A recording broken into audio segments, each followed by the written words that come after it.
Hello there guys and welcome back to the channel. Now today obviously all of us got a very pleasant surprise by Kabam in form of compensation over the maintenance, and I have never been above giving credit to where credit is due, and in this case this compensation is a nice little neat package that nobody expected and that everybody can appreciate because it did include some valuable items. Now this is what uncollected players got, which is my mini account currently.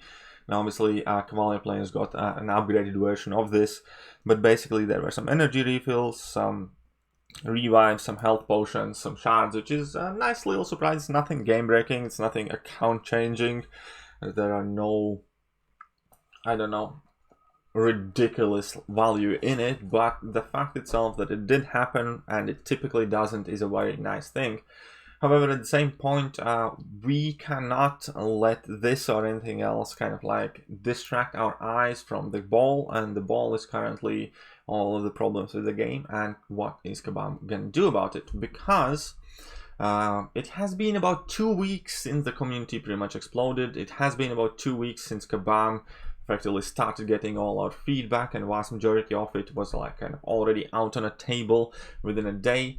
And there has nothing, absolutely nothing really come of it yet, and people are just getting restless. We can see that the thread on Kabam forums at the moment has 94,000 views, 1.9 thousand comments.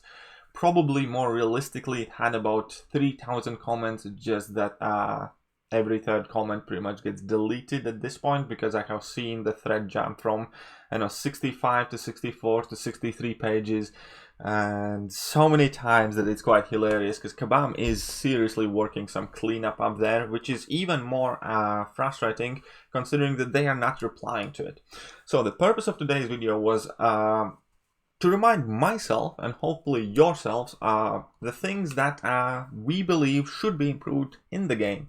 Now I put a list together extremely quickly, you can see in a very bad handwriting here, and I went up to 15 points and then I decided to stop myself. But I'm sure I'm missing something, so if I am missing something, feel free to leave it in the comment section below, and I will take a look at that as well. However, the point is that it's extremely poor at this point. 2 weeks is definitely a substantial amount of time to, number one, identify the problems, number two, have a discussion on how and what could and should be done about them, and number three, come up with at least some sort of vague plan or an announcement to the players with general ideas of what will be changed, general timeframes. Nobody's asking for miracles to happen, nobody's asking for them to have all of the answers and all of the changes to be implemented overnight or within the next 15 days or whatever, but just the knowledge that our problems have generally been heard and that we haven't been misunderstood or ignored would be extremely important. That's why this video, where I'm gonna as quickly as I can go over the 15 points that I wrote down, and hopefully that will also remind you, my dear viewer or pitfall hater, depends on which side of the spectrum you fall. Haha, witty joke. Not really, but anyway, so let's start, and in no particular order, Alliance Wars and Alliance War modifiers in particular. Alliance Wars have been absolutely busted for a really long period of time, to from a point where Alliance Wars have pretty much went from my favorite game mode to a game mode I wish I could absolutely ignore, because it's just not enjoyable, it's boring, it's the same old thing again, and it has always pretty much been the same old thing, except now it's worse because there is also a global modifier, which is always the same old thing for entire seasons, whether it's Siphon, whether it's Flow, whether it's something else. So Alliance War modifiers certainly have made Alliance War much worse. Ideally, we would all want to see some completely fresh take, maybe scrap the seasons, or have some sort of different ideas for Alliance War in general, like use multiple different maps and have them vary war for war, and how like them randomized or something. There are so many things that could be done in Alliance War, and so many things that should be done, but nothing of it is getting done. And we just started Alliance War Season 18, which is going to be another season of Flow Wars, because the change to Flow hardly actually mattered in the kind of like big pictures. Everybody's still gonna eat insane amount of level 3s to the face, whether they like it or not.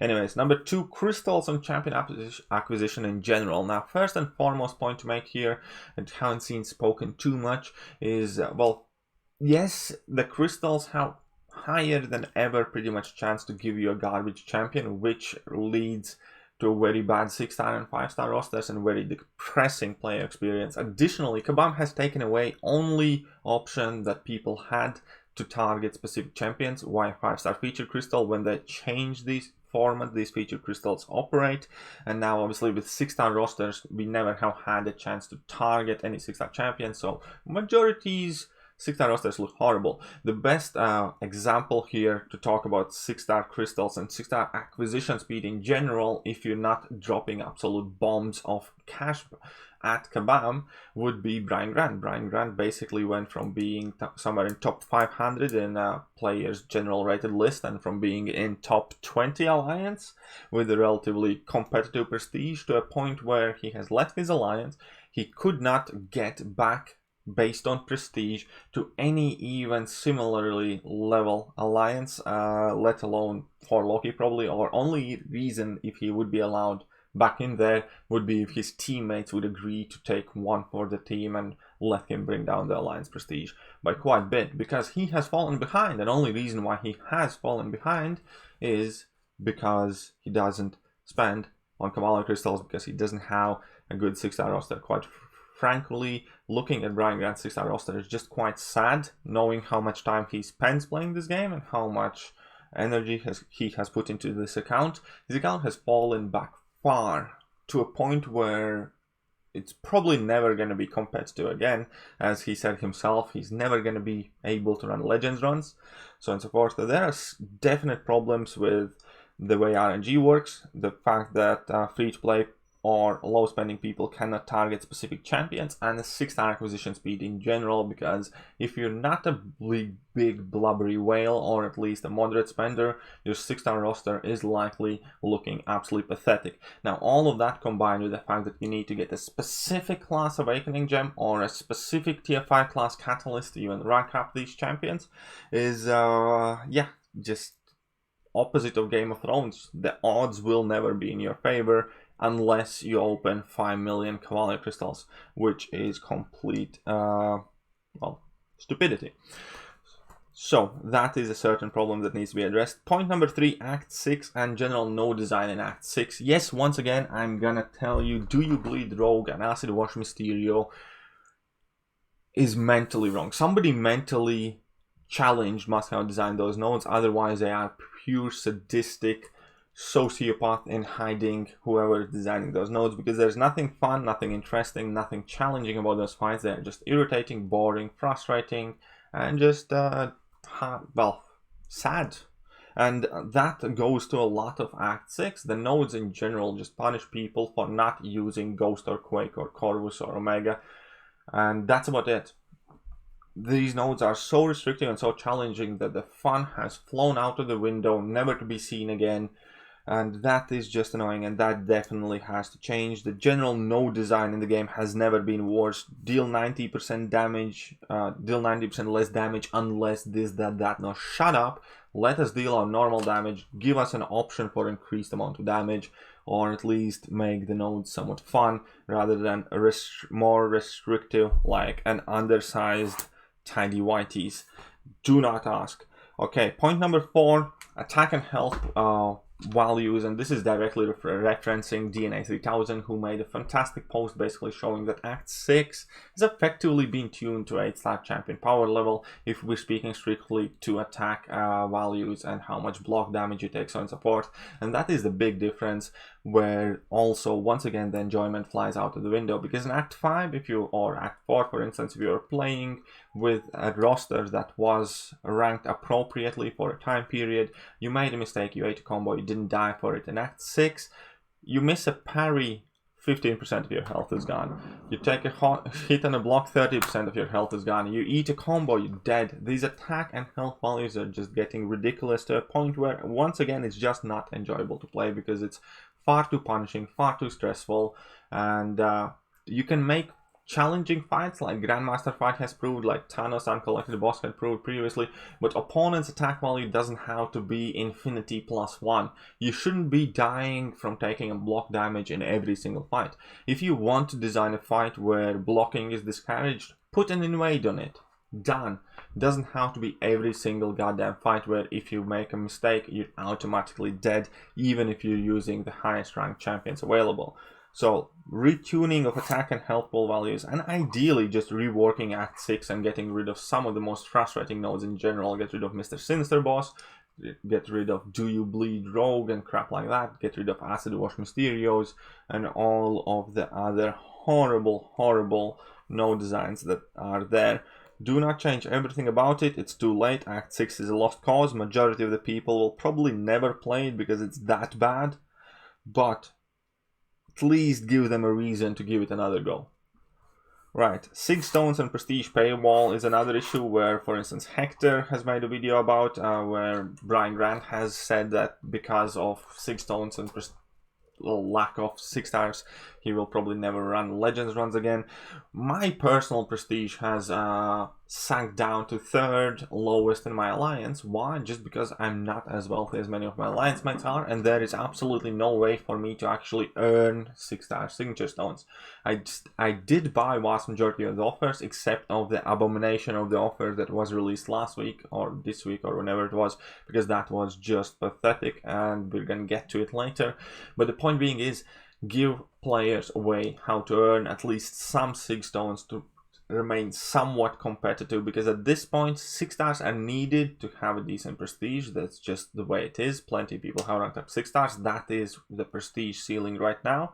Let us work in it, give us an ability or at least an illusion that we are still able to progress without necessarily buying every single shitty offer that Kabam is throwing at us. So that is an important problem to talk about. Now, gold and ISO, not perfectly clear for me, because fortunately for me, I don't have that problem because I still do spend some amount, but I have definitely heard too many people complain for far too long that unless you grind arena for weeks in and weeks out and open Cavalry crystals, you will have a golden ISO drought. I have heard from people who are grinding every week for every single milestone and still are gold poor. And basically there is only one solution out of your golden ISO problem, and that is open enough Cavalry crystals, because sell your ISO, get your golden, problem solved, right? Again, that is a wrong approach, which is making far too many players far too miserable, to a point where they're not even excited when they, in an off chance, do pull a great champion, because all of their gold is effectively kind of spoken for this one champion that they're gonna rank up in 2 weeks when they get enough gold, and then if they had pulled another good champion meanwhile, they're gonna have to wait another 3 weeks or 4 weeks to be able to rank it up, and that's just no way to play the game. It just makes a constant day in the game feel like a struggle. This is a video game. You should not be kind of like struggling for a basic resource at an endgame level as hard as many people are struggling right now. And the fact of the matter is that Kabam has done this on purpose. Again, 4, 5, and 6-star champions award you with exactly the same amount of ISO when you duplicate them, for instance, even though 6-star champions take so much gold and so much ISO to even level up, let alone rank up. So how does that make sense? It's clearly artificially manufactured, and it's about time Kabam kind of like eases the grip on quote-unquote game economy, or quote-unquote fuck you Scrooge McDuck, give us our gold back. Right. General communication, and this is again perfect example. We have a thread here, 94,000 views, right? We have 1.9 thousand comments, and only 3 or 4 of these comments are actually coming from Kabam. At no point in this thread where people were trying their hardest to give a genuine, honest feedback to Kabam, anybody from Kabam went in, okay, tell us more about your problem. Tell me exactly what is the problem. Tell me how would you like us to see this problem solved, or anything. There is no communication, there is no dialogue. In 2 weeks time they have made 3 posts saying we listen, we're working on something, can't tell you anything right now. And additionally in that time period they made an announcement about Act 7 beta results, where they said, okay, we know we fucked up, we're gonna go back and we're gonna work on it again. It's not good enough. Actually try and talk to your players. Actually let us know that you are interested in what we have to say, because that is the only way we as players can take this company seriously, if they actually lower themselves to our level and have a somewhat decent conversation before all of this hostility takes place, which has happened and happens time and time again. It's not too hard to give your forum moderators a general instruction of this is what you can say, this is what you can't say, this is what I want you to do when you talk to players, and that's it. Give them instructions and let them be themselves and let them talk to us and make sure that actually something comes of it. Currently, it's just non-existent. There is no dialogue. There are a couple of announcements and a lot of middle finger announcements and nothing really. 2 weeks, no real indication of how long we're still gonna have to wait. It's just making more and more people frustrated, and it's making more and more people lose their hope, throw down their arms and saying like, I can't deal with this anymore. Because if you don't give people kind of like a semi-reliable concrete answers, then eventually everybody's patience runs out. Right. Point number 8, Cavalier difficulty. Okay, I'm not going to talk too much about it. Cavalier difficulty came out about a year ago, as in Cavalier title came out about a year ago. What the freaking hell is taking so long? Come on guys, get your act together, choppy chop. This one had to happen like 2 weeks ago. Simple as that. It's far too long, uncollected. Is just not good enough. The rewards that aren't actual, like what you get quarter of a 6-star crystal, which is going to be Iron Patriot, what you get like 9,000 or TFIB fragments, which is less than you get an AQ in a week.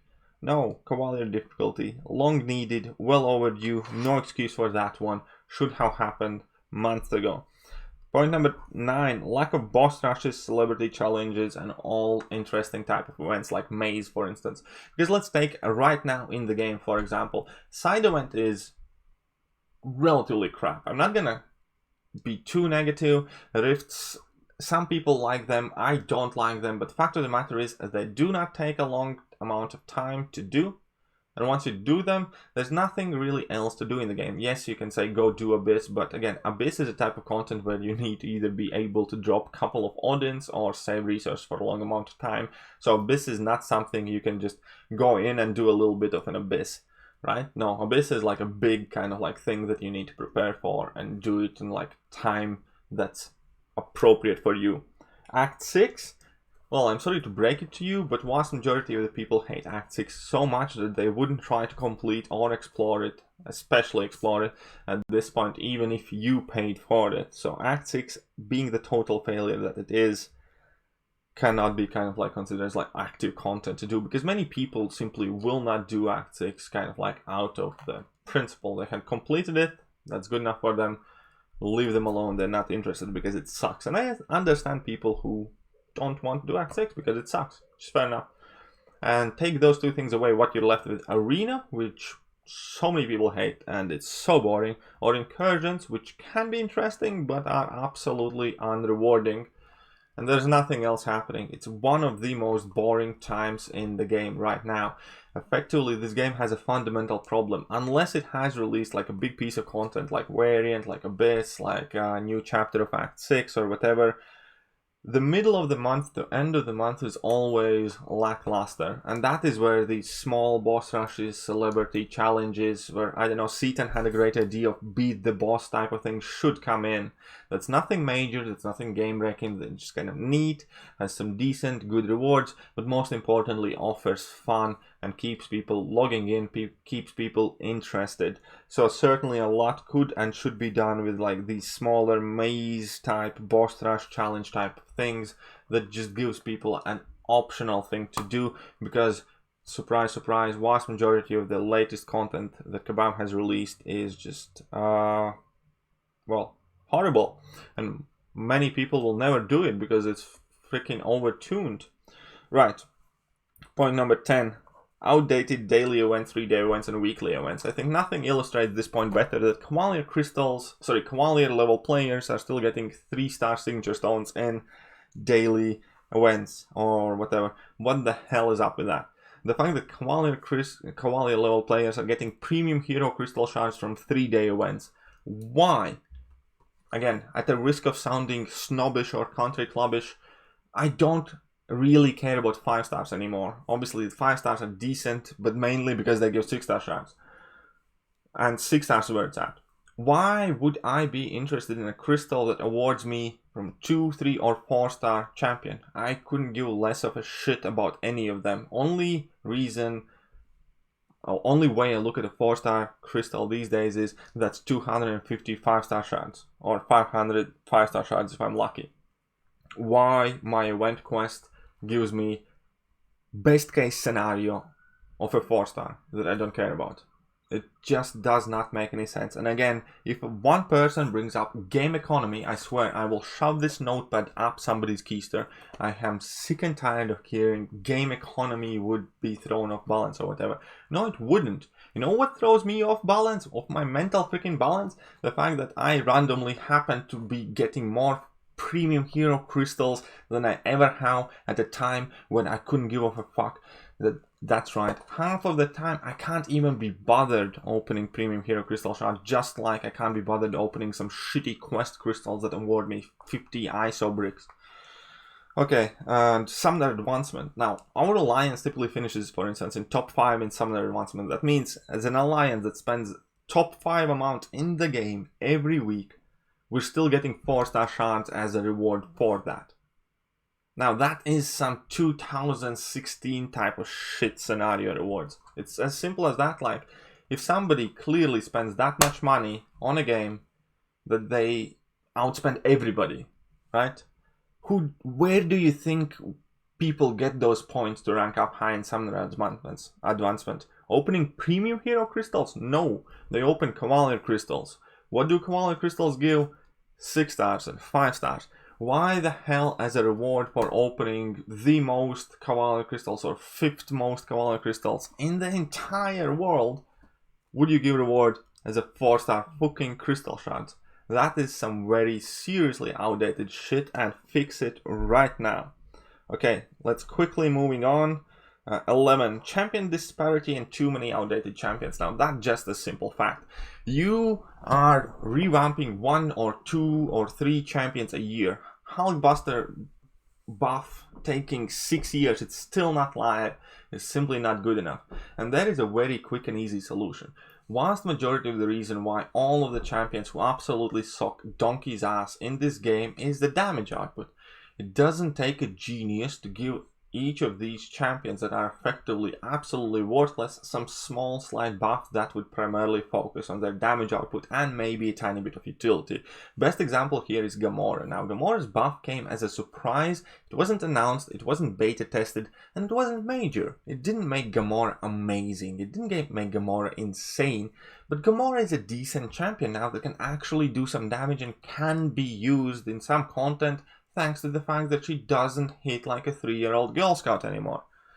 Is it that hard to do this to another 15, 20, 30 champions who are absolutely worthless? To Iron Patriot, to Groot, to Civil Warrior, to whoever, to Daredevils, to whatever, to make these champions actually have some sort of application. Nobody's asking for every champion to be amazing like Ghost.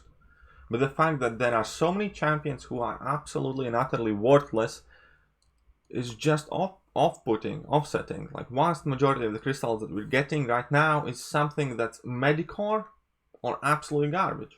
At least improve the quality of these absolute garbage champions to where in some case scenario they might eventually somehow hypothetically be useful.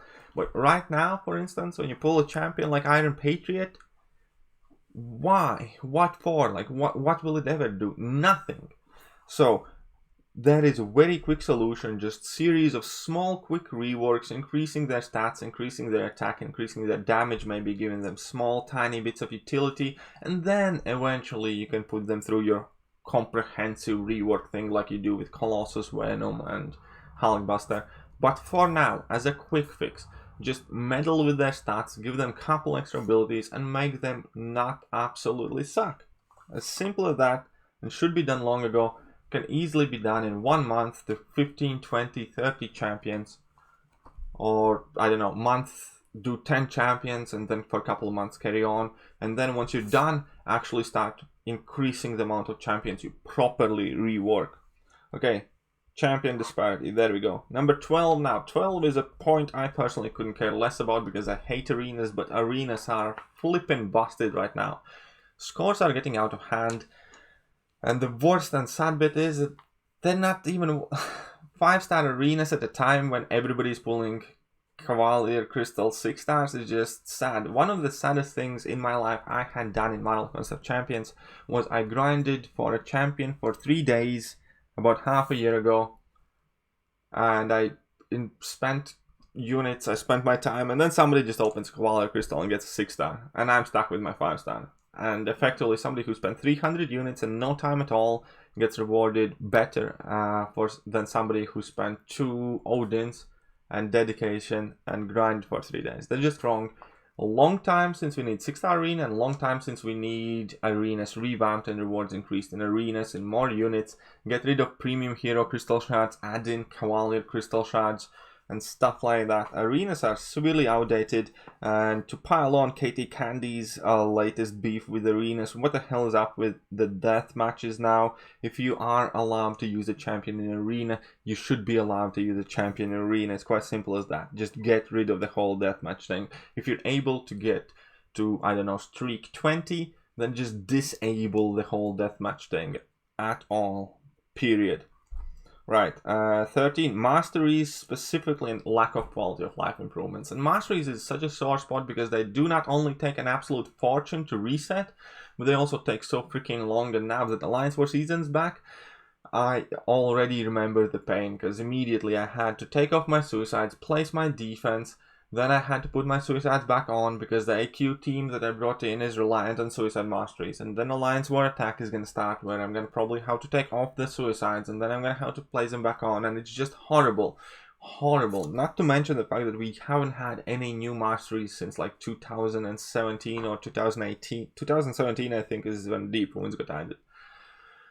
We need new masteries, we need better system for masteries, we need more quality of life changes. That's a very quick and self-explanatory point, and I feel quite ashamed that this hasn't been addressed till now. I mean, come on guys, it's not a big thing, but come on.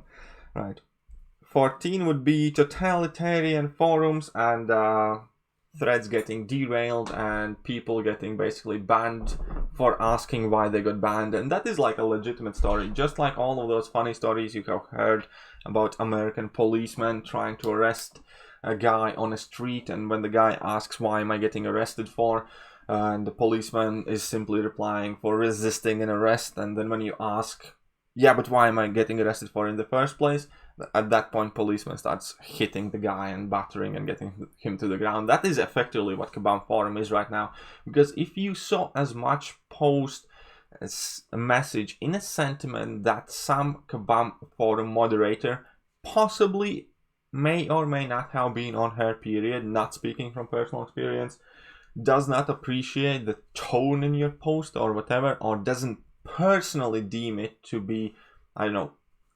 constructive or important to discussion taking place, you immediately get your post deleted without any notice, you get put in jail, you often get banned without any real notice, and when you ask why, you get banned for asking why, because you're apparently not allowed to question forum moderators' decisions and they are final. That is some freaking messed up shit. Number one reason why I stay out of Kabam forums is because the moderators are a complete bunch of dicks, and they also, for whatever reason, tolerate people like Grounded Wisdom and plenty other internet trolls who seem to live there. May or may not be paid by Kabam, not sure, but still, Kabam forums is just a horrible, horrible place to be in general, where you cannot say anything about how you truly feel or what you actually think, or if you do, then you need to proofread it 79 times, because so long as there is something that might be taken as non-constructive or mean-spirited, you're just gonna get banned or deleted or whatever, so I don't bother. I have been banned there before. No, I haven't been banned. I think I have been jailed multiple times before. So I just don't bother. I just don't go there. I read some stuff there, but I never post, because no matter what you say will get deleted or responded by Grounded Wisdom, and the whole conversation is just going to take a spiral to a completely wrong direction. So Kabam forums are useless. And actually my personal advice to every single one of you would be, just don't go there. Go to Twitter, go to Reddit, or Reddit is also not a good place, but just don't go to Kabam forums, man. It's bad. Just generally, I'd rather see that forum die and not a single new post get added there, to a point where, yeah, nobody relies on forum for information or discussion or anything else, because that is a place solely 100% controlled by Kabam. All of the posts that they do not approve of get deleted, and well, not all, obviously, somehow remain, like 1,900 remain. About 1,000 of them are not grounded wisdom, so clearly some people manage to sneak in. But yeah, Kabam forums suck. And point number 15, it would be general Kabam conduct and shadiness and general crap that they pull off. I think I speak for everybody. We're flipping sick and tired of these, I don't know, signature stone deal inflation, where we basically get offered much less than we used to for same amount of money. 5,000 units for a 5-star crystal, and then all of these Captain Marvel movie bug fix and no compensation issued. Now all of a nowhere Corvus gets KO'd when you time out. There's so many things happening so frequently wrong with the game, and it just so seems that Kabam doesn't really give a shit, or doesn't think that they bear any responsibility for anything that happens in their game or to their game, and certainly are not willing to either apologize or send out compensations or actually even discuss or talk about it. So there are serious kind of like profile and public face things that Kabam needs to address, and generally, for a change, try, start and work to help and improve the player relationship with them. Good example here was there was problem with 7 Deadly Sins game when gaming company, well, Netmarble did something player base didn't approve of, and it caused a huge feedback. Now, a day or two later, they apologized, they rectified the situation and basically sent out to every serious player like $200 worth of stuff. Now that would be stuff of legends in this game. It's something unimaginable. It's a way I would never and have never seen Kabam interact with their players. God forbid Kabam would actually own up to their mistakes and apologize or compensate players with something that is not absolutely bare fucking minimum. The final sentiment, and I know the video is long and I apologize for it, would be that Kabam has been doing bare fucking minimum for far too long, and it's about time we ask for better. So yes, compensation now for downtime is cool, it's fine, but let's not forget that is nothing compared to the grievance, to the headaches, to everything that they have put through us in recent times, and we expect better. And we wait for something better. And yeah, that will do for today's video. So I am back on this screen. If you enjoyed today's video, well then here is Baby Yoda. He's sipping from his little cup again because I decided that I like this GIF a bit better. All that being said, if you didn't like today's video, or well, I don't know why you're still here then, but if you didn't like today's video, then get the hell out of here. Anyways, I'll catch you guys soon. See ya.